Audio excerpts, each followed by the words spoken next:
What is up, everybody? Random Random Man here with one of the stars of Oppenheimer, Albert Einstein, filming this first part of the video after I have recorded the rest of it. As firstly, here is the time skip for my second review of the video if you want to skip right to that.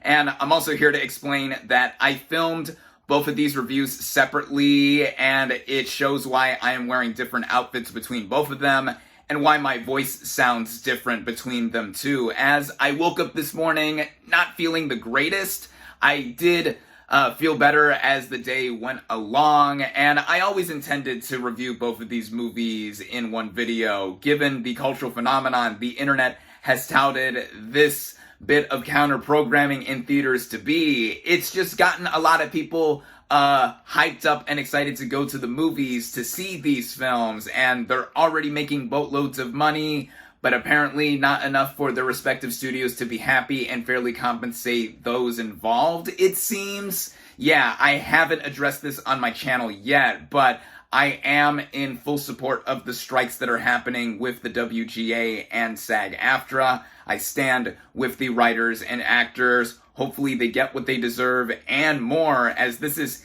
history in the making right now for Hollywood, and hopefully we get more movies like Barbie and Oppenheimer to get people to go to the movies, and same goes for TV and all other levels of entertainment. So yeah, spread the word if you haven't already. And now, without further ado, here is my review for Barbenheimer. What is up, everybody? Random Man here, bringing you not one, but two movie reviews. Yes, Barbenheimer is here. As firstly, I am here bringing you my review for Barbie. Based on the fashion dolls of the same name by Mattel, the plot of this fantasy comedy basically follows Barbie, played by Margot Robbie, and Ken, played by Ryan Gosling, as they go on a journey of self-discovery following an existential crisis. Going into this movie, I was highly anticipating it. I was into the hype for just the idea of a live-action Barbie movie even existing, which this is the first of, following a series of computer animated films that I vaguely remember when I was a kid. And speaking of that, getting into my backstory with Barbie, I never directly played with Barbies. I certainly never owned any Barbies. As a kid, me and other boys would play with action figures because dolls and Barbies are for girls, when really everyone in their life when they were kids have played with dolls, whether they're plastic, stuffed animals, whatever. But in any sense, I did vaguely remember a few of the Barbie films that were animated and direct-to-video, and really, just by osmosis of Barbie existing, preceding me, obviously, by decades, it's a known name, and it's surprising that it took this long for a live-action Barbie movie to come into fruition. What mainly had me anticipate Barbie was the co-writer, executive producer, and director at the helm, Greta Gerwig, whose previous two solo directorial efforts, 2017's Lady Bird and 2019's Little Women, I both loved. And she co-wrote the film with her partner Noah Baumbach, who is another notable filmmaker on the indie scene. This, of course, being their biggest movie that they've ever done. And just the casting coming together, the way it was looking, how it could be a modernized take or representation of Barbie as a brand, there was a lot of possibilities here that really had me look forward to it. Luckily for me, I was able to head out and see this thing in theaters where it is only currently available. Starting out with the cast and their performances, we have Margot Robbie as Barbie. Now, upon first hearing her casting, it was one of the most pitch-perfect ideas I've heard all century thus far for film, as she just looks like Barbie. She looks like a Barbie doll. And she's also talented as an actress. And seeing what she did here, for lack of a better term, and to be a broken record, she was born to play this role. The emotion that she has, the range of herself in, at first, being this perfectly plastic doll, but then slowly discovering what the real world is all about. She goes through an arc throughout it that makes it a journey that is transformative in more ways than one, in just seeing how Robbie is as a performer. And between this and what she did in last year's Babylon, which I personally loved, I think she is doing among her best work of her career thus far. I also think similar qualifications apply for Ryan Gosling as Ken, or Barbie's Ken, this Barbie's Ken specifically, as he was cited as being too old for some to play this character. First off, he's in great shape, no matter how old he is. I mean, he has the physique and tone looking down for how he would play Ken and just appear as him. But in terms of the performance itself, he basically plays him as a himbo, someone who just really falls for Robbie's Barbie and just wants to be with her, have her attention. But he goes through a transformative arc as well once he enters the real world with Barbie, and is much more centered in a male worldview that the real world has brought to him. And Gosling brings, I think, one of his best performances that he's done as well. Just being someone who really leans into a more comedic side that we've not seen that much of. Of course, he is a deft, dramatic actor, but here, letting loose, letting all the neon and pastel and poppy colors go through and flow with him, also bringing out his singing voice that he previously brought out in 2010's Blue Valentine. He here brings a lot of his best qualities. Robbie and Gosling's respective versions of Barbie and Ken are not just the only ones here. We have multiple other Barbies and Kens. We have, on the Barbie side, Kate McKinnon playing Weird Barbie, who was a standout, Issa Rae playing President Barbie, Hari Neff as Dr. Barbie, Alexandra Shipp as Writer Barbie, Emma Mackey as Physicist Barbie. Then on the Ken side, we have other ones played by Simu Liu, Kingsley Ben-Adir, and Scott Evans. And also on the male side, we have Alan, played by Michael Cera, who is Ken's best buddy. And he stood out to me because I found his very ordinary and kind of dorky demeanor to be relatable, and he has a nice name with Alan. For those that don't know, Alan is my real name, although his character is spelled with 2 L's instead of 1 like mine. Then in the real world, we have humans like America Ferrera as Gloria, an employee at Mattel who helps out Robbie's Barbie, and I thought she was one of the MVPs of the movie, given that she is integral to the plot when she's introduced, and she has a big speech / monologue towards the third act of the movie that will get a lot of people really won over to her side. Ariana Greenblatt plays her daughter Sasha, who used to play with Barbie, but like a lot of people my generation and younger, they think that Barbie is outdated and past her prime or just straight up sucks, and she is a character in connection with her mom, played by Ferrera, that I thought brought out one of the sweeter arcs, even if it started out being cynical, as this movie is super self-aware, as I'll get into later. There's also Will Ferrell as the CEO of Mattel, and he really leans into his goofier side that made him famous, whether it would be on Saturday Night Live or a lot of movies he did in the early 2000s. Helen Mirren is the voice of the narrator throughout, and I love Helen Mirren, and just hearing her voice guide the whole entire narrative was a delight. And then finally, I want to give a shout out to Rhea Perlman, whose role I will dare not give away because it becomes crucial once she is introduced. And she is one of the few references to the real world regarding Barbie that I actually caught. With this whole ensemble, I think everyone in a role, big or small, really does come to play, no pun intended. But of course, this film belongs to Robbie and Gosling, as getting into the writing done by Greta Gerwig and Noah Baumbach, this is a film that had such an ingenious marketing campaign that showed off a lot of what is mainly relegated to the first 30 minutes or so, as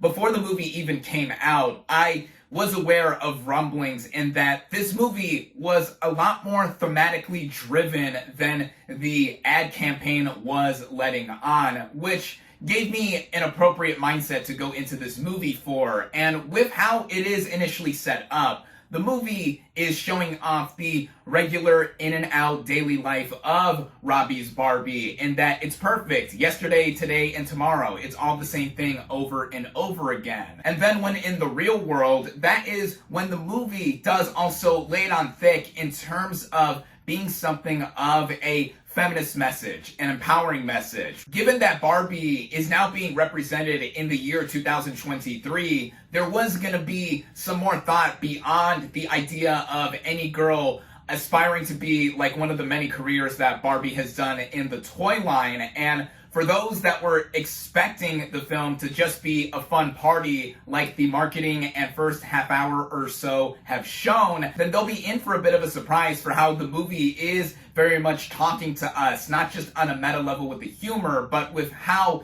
it's trying to give people an idea of how the real world is in connection to something like the brand. And I think that in balancing it all out, it mainly works with how we see the characters of Barbie and Ken develop and go through how Barbie is not seeing the whole world as perfect, and Ken really leaning into his male side and thinking that they should be the ones in charge. Of course, the movie is trying to go for arguments against both a patriarchy and a matriarchy, and that there should be a balance, which gets into the movie's humor and the timing, also the further directing of Greta Gerwig and how she helms this thing. She really has an eye, not just for how Barbie world and the real world are contrasted, but with how a lot of stuff is delivered via dialogue and all the lines feeling stilted on purpose coming from the characters that are dolls. And with that, when I initially posted my 10-word reaction to this movie on Facebook, which I'm personally famous for, a friend commented on the post asking if this movie was appropriate to take her 4-year-old daughter to, and a lot of people were telling her no. I responded saying they were right because the movie is PG-13, not just for a little language and suggestive material that is skewing in terms of more adult humor, but also in that it is not for little kids. Again, with how super message heavy the movie becomes, a lot of stuff is going to fly over kids' heads in terms of how deep the movie is trying to be. Also, certain adult jokes, of course, they're not going to get. From my assessment, the movie is not the best for anyone under 10 years old unless they're open to being challenged by something like this. But even if someone on the younger side is going to see this movie for the exact reasons the marketing is playing up in being Barbie, then they're not going to be disappointed there because visually, the movie is one of the most distinct looking high concept films that I've seen in a while. Of course, with how the movie is trying to represent in live action Barbie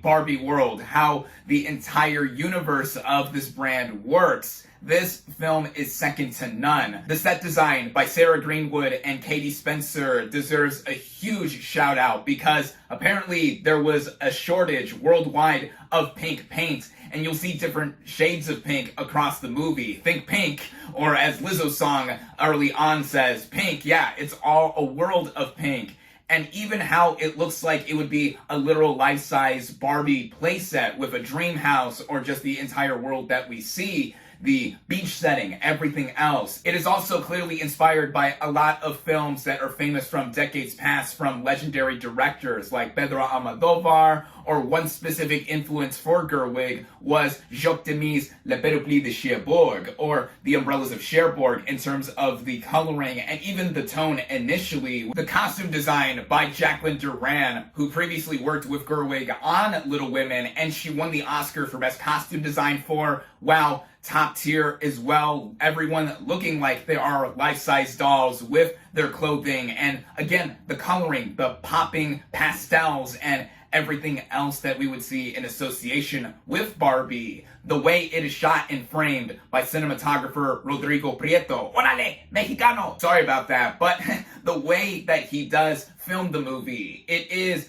very simple in a lot of ways, with a lot of tracking shots and moving shots when we see Barbie World initially, but it also really gives us an eye or a window to peer into. For the music, I mentioned Lizzo's Pink track earlier. The original score was done by Mark Ronson and Andrew Wyatt. And while I thought their motifs were well done, the soundtrack is going to get a lot more attention from famous artists being put in here, such as Ava Max, Godel G, Charlie XCX, Dua Lipa, Billie Eilish with a notable, more emotional track, and even Aqua, famous for their Barbie Girl song from the late 1990s, doing a new rendition of it of sorts, Barbie World, with Nicki Minaj and Ice Spice. It's a very modern soundtrack, and some could say it would be outdated quickly, but I think with how the movie establishes its tone in being light, but also mixing in darkness in other areas, it comes together at just under 2 hours with its running time, and I do think that it was a little long by the end after a specific moment in that it was obvious, okay, the movie is wrapping up, and then it was followed up by a moment that I thought counterbalanced it with the more emotional side of the movie that it was building up to and initially introduced in one moment with the real world. And I think that with how the movie is trying to be something that is more meaningful than just being a fun party of a Barbie movie, it is something that goes beyond being a colorfully campy comedy that it is at first glance, because of Gerwig, Baumbach, and others being on this movie to show that Barbie can be redefined and has been redefined now, of course, by this movie now being such a cultural phenomenon with the next movie I'm about to review. If you are not averted away by what the marketing of the movie did hide for a lot of it, even with all of the candy-colored attributes the film has, you're gonna have a blast regardless. And I can see this movie being someone's favorite movie of the year or favorite movie of all time. And personally, I really enjoyed Barbie. If you're someone who saw the overall aura of this movie and you're thinking this is not going to be for you, you're probably going to think that will be the case if you go and see this movie, and you should not necessarily take a chance. But again, if you're open and you are willing to really let a lot of the movie wash over you and really give you a sense of more than pink, it gets a definite recommendation from me. With that, my final verdict for Barbie is 4 out of 5 stars. Finally, here is my review for Oppenheimer. Based on the 2005 biography, American Prometheus, by Kay Bird and Martin J. Sherwin, the plot of this biographical thriller chronicles the life of J. Robert Oppenheimer, played by Cillian Murphy, a theoretical physicist who was pivotal in developing the first nuclear weapons as a part of the Manhattan Project and thereby ushering in the atomic age. Now, I'm not going to beat around the bush with this review, as this was my most anticipated film of 2023 for 2 words and 2 words alone: Christopher Nolan. He is my favorite filmmaker. In fact, take a look at this. I own his entire feature filmography here on Blu-ray. With all of these movies, I have either really enjoyed to flat out adored. So any new film by him was instantly going to be at the top of my list for any given year. And now, this is the first time he is tackling a real-life subject in J. Robert Oppenheimer, known as the father of the atomic bomb. And with him writing, producing, and directing, the cast that he assembled, and how it all looked all together, this was going to be something that was going to have my full attention no matter what. Luckily for me, I was able to head out and see this thing in theaters where it is only currently available. Starting out with the cast and their performances, we have Cillian Murphy as the titular character. Now, this is the first time Murphy has ever had a leading role in a Christopher Nolan film. He, of course, has been in multiple other movies by him, but now front and center, he really has time to shine, and it quite literally shows all across it. This is one of the best film performances I've seen all year thus far. There's a lot of showiness in terms of being somebody with such magnitude in terms of heralding up the idea of an atom bomb being created, but there's also a lot under the surface that Murphy has to be able to express in being somebody who is larger than life in terms of creating something that is larger than life. And there's a lot of intricacies that he does with his face, his eyes specifically, that shows that he's carrying a lot of the weight and burden of being somebody that has changed the world almost in an instant, while also having a lot of complexities in the relationships that he has with other characters around him. And this is a career best performance from Murphy. Other major players include Emily Blunt as Oppenheimer's wife, Kitty, who brings out a more darker side in terms of what she has done in the past, by comparison with a standout scene towards the end in a courtroom that shows some of the best acting I've seen from the actress. There's also Matt Damon as Leslie Groves, a U.S. Army general who recruits Oppenheimer to the Manhattan Project, and he is great as always too. Robert Downey Jr. plays Louis Strauss, who is one of the MVPs of the movie. His character was pivotal in the development of nuclear weapons, but there is a rivalry between himself and Oppenheimer, especially after World War II ends, and there's some deliberations involving Oppenheimer and the US government. Downey brings one of his best performances for sure, and if Cillian Murphy is gonna be nominated for Best Actor at the Oscars, then Robert Downey Jr. would be an Oscar nominee again, surely, in Best Supporting Actor. The last major player I want to give a shout out to is Florence Pugh as Jean Tatlock, a physician and psychiatrist who's also a member of the Communist Party, who has a complicated relationship with Oppenheimer and also connects to his alleged ties to the party, with his wife Kitty being an ex-member of the Communist Party in the US, and there's a lot that goes into this triangle of sorts that Pugh, in the limited screen time that she has, is someone who is able to make an impact whenever she is on screen. And then there is a whole laundry list of other notable actors that either show up here and there or are in fleeting moments that just show that Nolan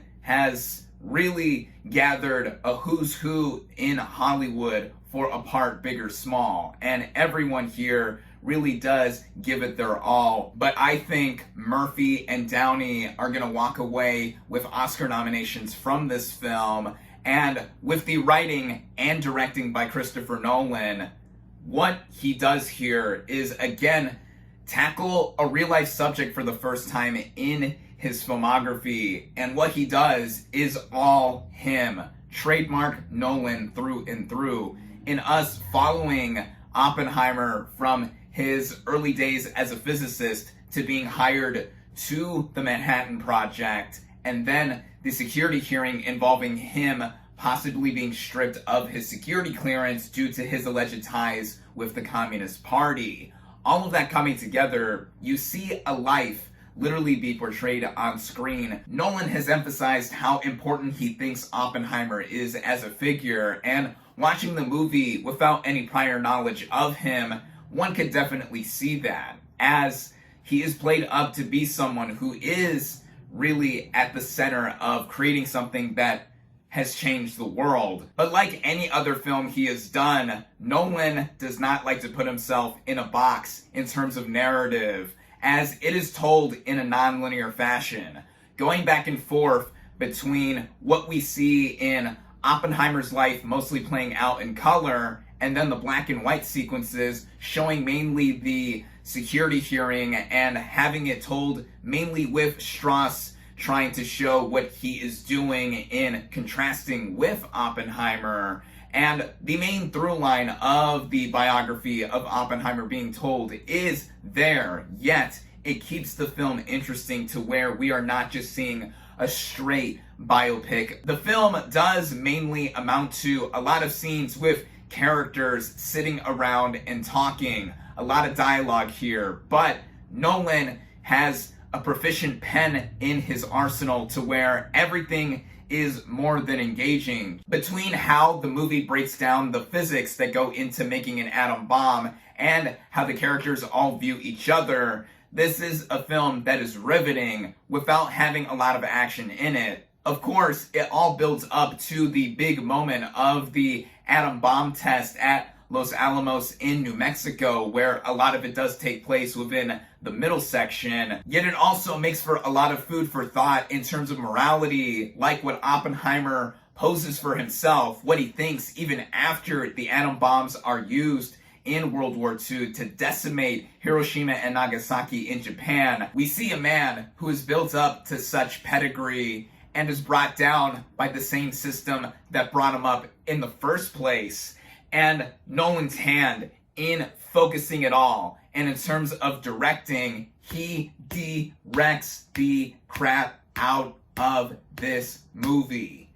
Everything from how scene to scene everything plays out, to how his sensibilities on a filmmaking craft make for everything to be an A1 production, it shows that he is someone that really has all of the tools in his arsenal to bring forth an engrossing experience. Which brings me into the technical merits of this film. Starting out with the cinematography. Hoyt van Hoytema has previously collaborated with Nolan on his most recent efforts, and here, once again, shooting the movie in IMAX, and that is how I saw this movie in, and yes, see this movie on the biggest screen possible. IMAX if you can, again like I did, as we see how the format really benefits giving us a wider view of what is happening. Even for a film that is an R-rated drama with mostly talking, and seeing this on the biggest screen possible, it helps because I felt all the more suckered in by what I was viewing. It is also history making in that black and white IMAX photography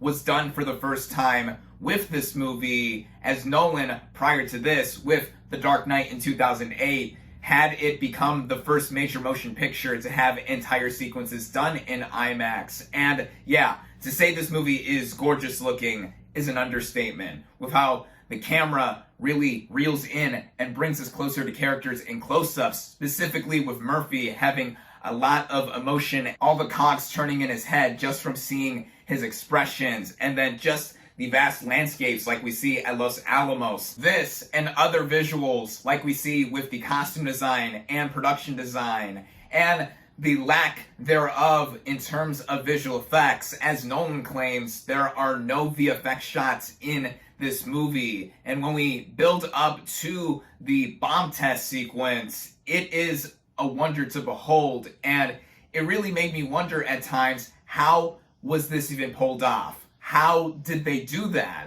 And it's a big flex from Nolan and company to really do a lot of stuff, or as much stuff as they're able to do as possible in camera, as back then it used to be testing out the latest state-of-the-art visual effects in your movie would have it stand out, but it's the opposite now, with having everything just look more tangible and feel like you can actually peer in. This is also aided by the editing from Jennifer Lame, who previously worked with Nolan on Tenet. And again, the movie is told in a non-linear fashion, where we bounce back and forth between color and black and white sequences with the contrasting of Oppenheimer and Strauss, and how the movie doesn't hold your hand in terms of telling you what time and year it is. It just goes back and forth in the life of Oppenheimer just to create a specific through line and narrative. And the editing choices don't just stem from how the movie is cut. It also goes into the building of tension,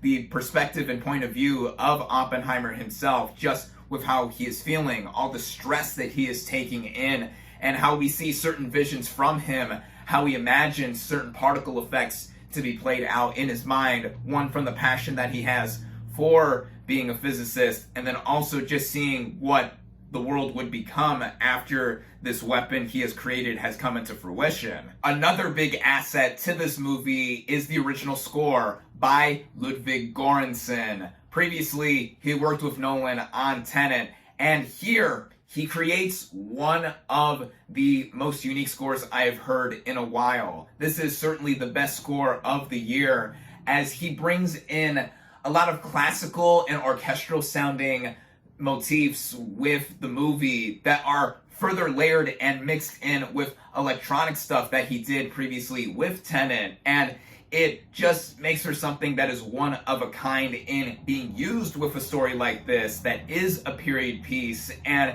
it just kept everything rolling along. And speaking of that too, the way this movie runs altogether, it is 3 hours in total, but with how it is paced, also the editing, I really did not feel that. Even after the bomb scene has taken place, there's about an hour or so left that becomes a courtroom drama, which keeps it up to how we see the fall of Oppenheimer of sorts to be a figure who was famous and now infamous, and it further rounds out what we see in terms of a character like him.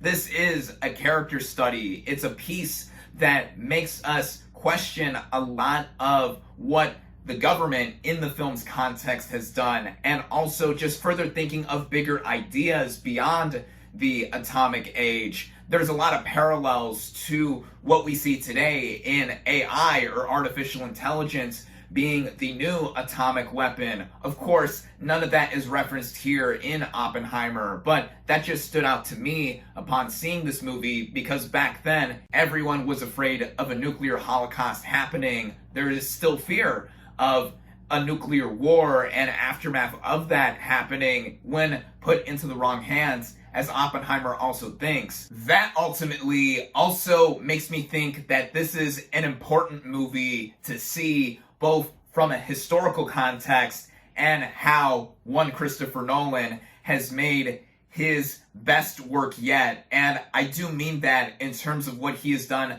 on a technical achievement level, and how he has built up to this moment in his filmography. In me seeing The Dark Knight for the first time in theaters a decade and a half ago, and I just rewatched that movie the other day for its 15th anniversary, that movie changed my life in more ways than one in taking a greater interest in film. And now seeing Oppenheimer, he really brought out everything that he has done with the passion that he has for the craft, and telling a story like this that I think has so much more resonance than one could even think in the context of the story. There is so much to dissect with Oppenheimer, and it will take repeat viewings to really take in and appreciate everything to the nth degree.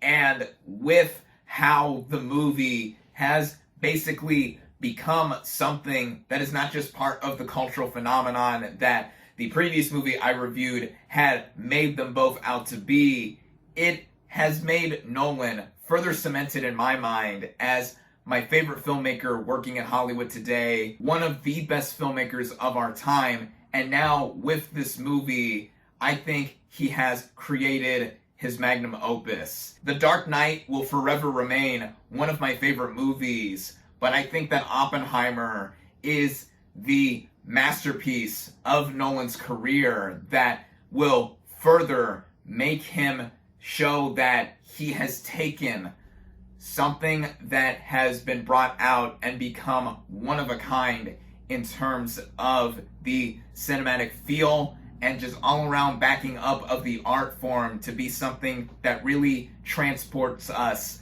to something that we have either experienced back then or gives us the opportunity to experience something like never before.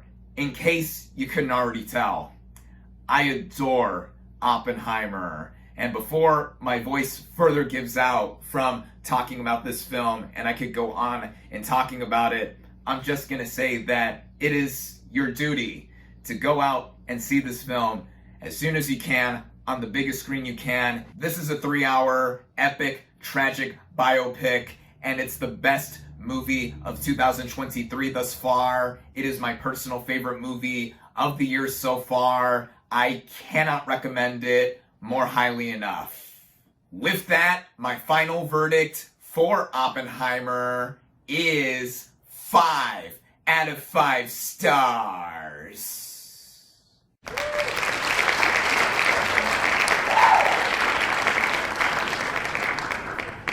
Thank you all, as always, for watching. Be sure to like this video, comment on what you thought of Barbenheimer, social media links in the description. Subscribe to my channel for more, and I'll catch you on the next movie review.